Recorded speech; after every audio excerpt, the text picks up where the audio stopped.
శ్రీమాత్రే నమ. జయ గురు దత్తాత్రేయ నమ. ఈ వీడియోలో మనం ధనుస్సు రాశి వారికి శ్రీ విశ్వావసునామ సంవత్సర ఉగాది ఫలితాలు ఏ విధంగా ఉంటాయో తెలుసుకునే ప్రయత్నంలో ముందుగా ఈ రాశి వారికి ఆదాయ వ్యయాలు పరిశీలించినప్పుడు అవి సమానంగా ఉండడం జరిగింది. 5-5గా నిర్ణయించడం జరిగింది. దానివల్ల ఏంటంటే వీళ్ళు ఎప్పుడు కూడా ఈ బ్యాలెన్స్ షీట్ కరెక్ట్గానే మెయింటైన్ చేస్తూ ఉంటారు. ఎంత వచ్చినా కూడా అంత ఖర్చు పెడుతుంటారు. కాబట్టి వీళ్ళ పెద్దగా ఆదాయ వ్యయాలతో పెద్దగా సంబంధం ఉండదు. అంటే అనుకున్నది చేస్తూ ఉంటారు. డబ్బులు చేతిలో ఉన్నా లేకపోయినా ఆ కార్యక్రమాన్ని ఏదో విధంగా పూర్తి చేస్తుంటారు. కాబట్టి ఈ సంవత్సరం వీళ్ళు బ్యాలెన్స్ షీటు కరెక్ట్గా టాలీ అయిపోయింది.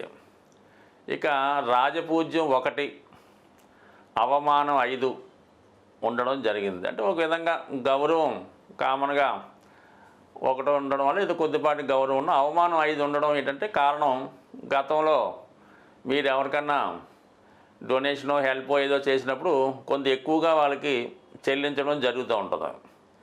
ఇప్పుడు కొద్దిగా మనీ టైట్ అవ్వడం వల్ల ఏంటంటే కొద్ది తక్కువ పే చేయడం జరుగుతూ ఉంటుంది అన్నమాట. దానివల్ల ఏంటంటే వాళ్ళు మనసులో కొద్దిగా బాధపడుతూ ఉంటారు. దానికి ఏదో బయట ఏదో చెప్పుకుంటూ ఉంటారు. కాబట్టి మొత్తం మీద ఆదాయ వ్యయాలు కరెక్ట్గా ఉన్నాయి. కాబట్టి మొత్తం మీద ఈ సంవత్సరం అంతా కూడా మీకు మరి ఖర్చు అలాగా ఉంది, ఆదాయం అలాగా ఉంది. ఓకే, దానికోసం మీరు పెద్దగా ఏమీ వరి పడక్కర్లేదు.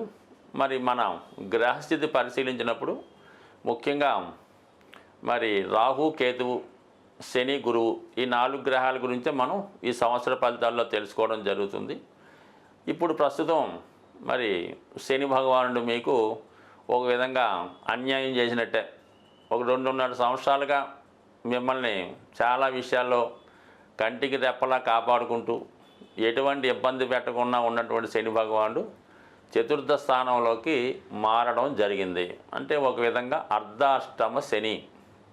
అంటే దీనివల్ల మనకి ఏమవుతుంది, అర్ధాష్టమ శని వల్ల మనకి ఏంటి లాభం, ఏంటి నష్టం అని పరిశీలించినప్పుడు చతుర్థం అన్నది మనకి హృదయం లాంటిది, అంటే మనస్సు లాంటిది. చతుర్థ సహజ చతుర్థానికి చంద్రుడు కారకుడు అవటం వల్ల 4వ స్థానం అన్నది మాతృస్థానం, చదువు, విద్య ఇవన్నీ ఉంటాయి. మరి ఆ స్థానంలోకి శని భగవానుడు ఉగాది రోజే ప్రవేశించడం వల్ల కామన్గా జాతకులకి విద్యార్థులైతే చాలా వరకు ఈ పరీక్షల్లో చాలా కష్టపడి చదవలసి ఉంటుంది. ఎంత ప్రయత్నం చేసినప్పటికీ కూడా అనుకున్న ఫలితం రావడం కష్టమవుతూ ఉంటుంది అన్నమాట. అంటే కొద్దిగా మార్కులు తక్కువ రావడం జరుగుతూ ఉంటుంది. దాని తర్వాత స్థిరాస్తి సంబంధించిన విషయాల్లో తప్పనిసరిగా కొంత ఆస్తి కోల్పోవలసి ఉంటుంది. అంటే ఏదన్నా అది భాగస్వామ్యం ద్వారా పంచుకోవడం వల్ల అయితేనే, లేదంటే మీ యొక్క ఆస్తి మీ పిల్లల పేరును మార్చడం అయితేనే, ఈ విధంగా మీ పేరుతో ఉన్నటువంటి ఆస్తి మారడం జరుగుతూ ఉంటుంది. అలాగే స్థాన చలనం ఉన్న ప్లేస్ నుంచి వేరే ప్లేస్లోకి మారడానికి కారణమవుతూ ఉంటుంది. అంటే ఉద్యోగస్తులైతే ట్రాన్స్ఫర్ రావచ్చు, వ్యాపారస్తుడైతే తన షట్టర్ ఖాళీ చేసి వేరే చోటకి వెళ్ళిపోవచ్చు. ఆ విధంగా జరగవచ్చు. ముఖ్యంగా తల్లిగారి యొక్క ఆరోగ్యం విషయంలో కొద్దిగా అంటే వారి యొక్క ఏజ్ని బట్టి ప్రస్తుతం ఉన్న స్థితిని బట్టి మదర్ యొక్క ఆరోగ్యం ఇబ్బంది పడడం కానీ, లేదంటే తల్లిగారితో విభేదాలు రావడం కానీ జరిగే అవకాశం ఉంది. చాలా వరకు ఈ సమయంలో పిల్లలు హాస్టల్కి వెళ్ళి చదువుకుంటారు, మిగతా వాళ్ళు వేరే ప్రాంతం వెళ్ళి ధన సంపాదన చేయవలసి ఉంటుంది. ఏదన్నా మనసుకి కష్టం కలుగుతుంది, చేసే ప్రయత్నం చివరిదాకా ఇబ్బంది కలుగుతుంది, కొన్ని అయిష్టంగానే కొన్ని పనులు చేయవలసి ఉంటుంది. ఇక 4లో ఉన్నటువంటి శని భగవానుడు తృతీయ దృష్టితో 6వ స్థానాన్ని వీక్షించడం వల్ల, అంటే 6వ స్థానం అన్నది శత్రు రోగ రుణస్థానం అవటం వల్ల సహజంగా రుణాలు పెరిగే అవకాశం ఉన్నది. అలాగే ఒకరి కింద మీరు సర్వీస్ చేయవలసి ఉంటుంది. అంటే అది ఏ విధంగా అన్నా అనుకోవచ్చు. కొంతవరకు సర్వీస్ ఓరియంటెడ్గా కష్టానికి తగిన ప్రతిఫలం లేకుండా కష్టపడవలసి ఉంటుంది.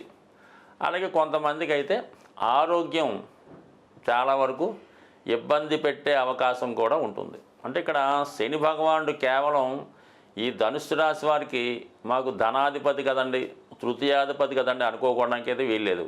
సహజ భావ కారకత్వాల్లో, రాశి కారకత్వాల్లో, ఈ గ్రహ కారకత్వాల్లో శనికి అష్టమ స్థానాధిపత్యం ఉంటుందన్నమాట. అలాగే వ్యయాధిపత్యం కూడా ఉంటుంది.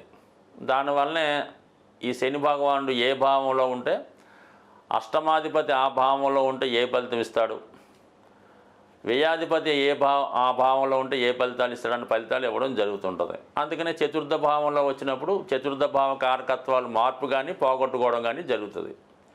ఆరో భావాన్ని చూడటం వల్ల ఏమైంది, మనకి ఆరో భావానికి సంబంధించిన ఫలితాలు కొన్ని ఇబ్బందులు కలిగే అవకాశం ఉంది. అలాగే దశమాన్ని చూస్తాడు.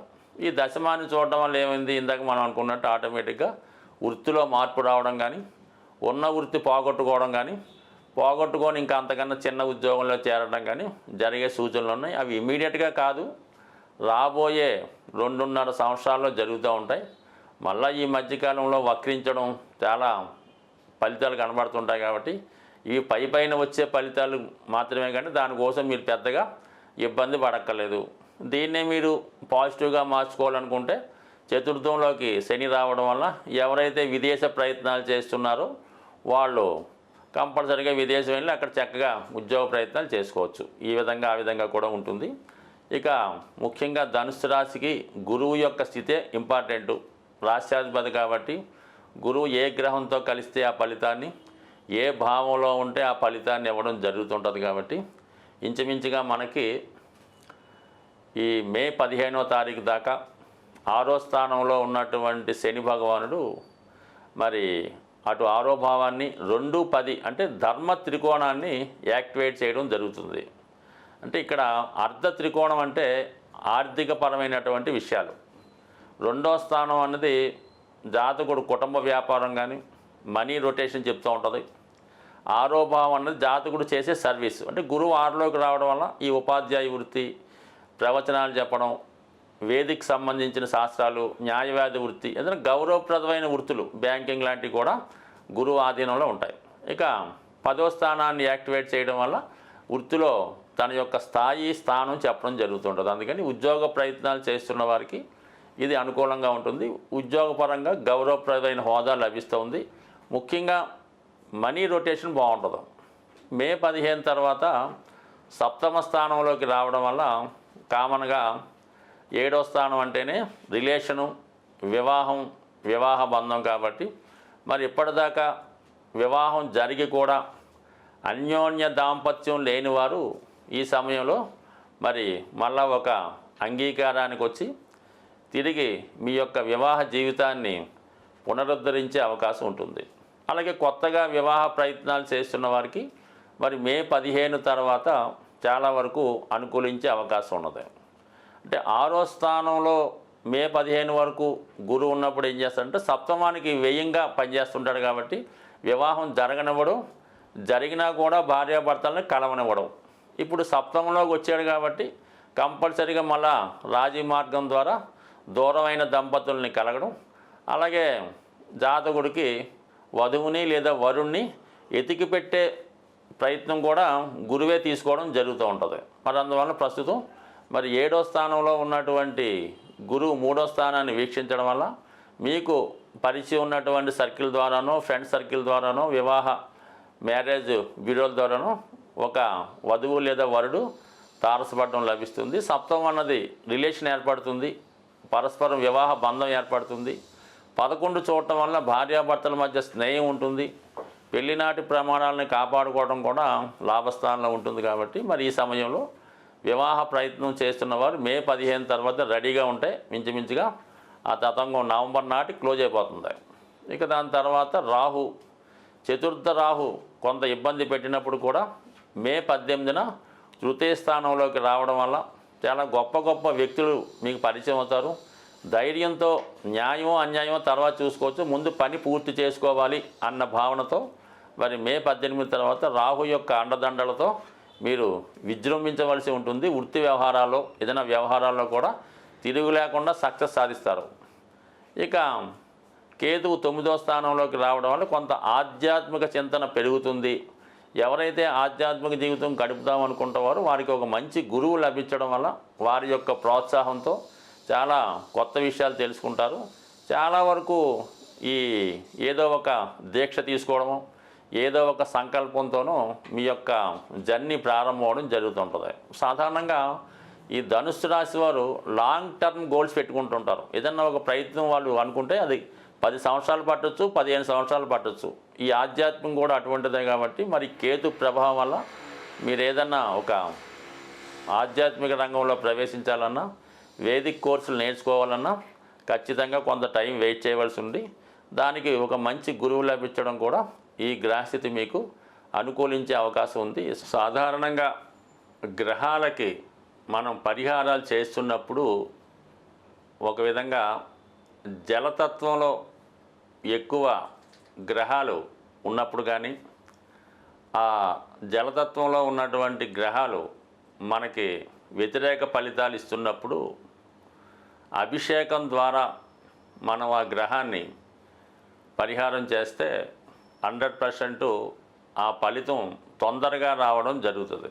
ఇప్పుడు మనకి ఈ మీనరాశిలో 6 గ్రహాలు ఉండగా ఈ సంవత్సరం ప్రారంభమైంది కాబట్టి అందులో మిత్రగ్రహాలు ఒకటే ఉంటే పర్వాలేదు, శత్రుగ్రహాలు కూడా ఉండడం వల్ల అంటే శుక్రుడికి రవికి వ్యతిరేకత, శనికి రవికి వ్యతిరేకత, ఈ విధంగా ఒక రాశిలో ఈ పాపగ్రహాలు చేరినప్పుడు ఆ భావం యొక్క ఫలితాన్ని సంపూర్ణంగా నాశనం చేయడం జరుగుతూ ఉంటుంది. మరి ఆ కారణం వల్ల ఈ ద్వాదశ రాశుల వారికి కూడా ఈ రాహువు, శని, రవి వ్యతిరేక ఫలితాలు ఈ సంవత్సరంలో ఇస్తున్న కారణంగా మరి మీరంతా కూడా అభిషేకం ద్వారా మీరు గ్రహాలకి పరిహారం చేసుకోవచ్చు. అంటే ఇన్ని గ్రహాలకి మీరేమీ పరిహారం చేయక్కర్లేదు. అందరికీ ఆదిదైవమైనటువంటి శివునికి మీరు జలంతో అభిషేకం చేయడం వల్ల మీకు ఎక్కువగా గ్రహశాంతి జరిగే అవకాశం ఉంటుంది. అలాగే మీరు ఏదైనా ఒక పుణ్య నది స్నానం ద్వారా ఖచ్చితంగా ఈ గ్రహాల యొక్క ఫలితాల నుంచి అంటే పాప ఫలితాల నుంచి బయటపడే అవకాశం ఉంది. కాబట్టి మరి విధి విధానంగా అన్ని రాశుల వారికి సులభంగా మీరు పరిహారం పొందాలంటే ఒకటేంటంటే శివుడికి మాస శివరాత్రి రోజు అభిషేకం చేసుకోవడం, అవకాశం ఉన్నప్పుడు పుణ్యనది స్నానం చేయడం ద్వారా మీరు పునీతులయ్యే అవకాశం ఉంది. అలాగే మనకి ఏదైనా అగ్నితత్వ రాశిలో ఉన్నటువంటి గ్రహం ఇబ్బంది పెడుతుంటే మరి హోమం చేసుకోవడం ద్వారా ఆ గ్రహం యొక్క మంచి ఫలితాన్ని పొందవచ్చు. అంటే ప్రస్తుతం ఈ ప్రారంభంలో పెద్దగా అగ్నితత్వ రాశుల్లో గ్రహాలు లేవు కాబట్టి ఏదైనా మీకు ఇదొక అగ్ని ద్వారా పరిహారం అంటే హోమం చేసుకోవడం.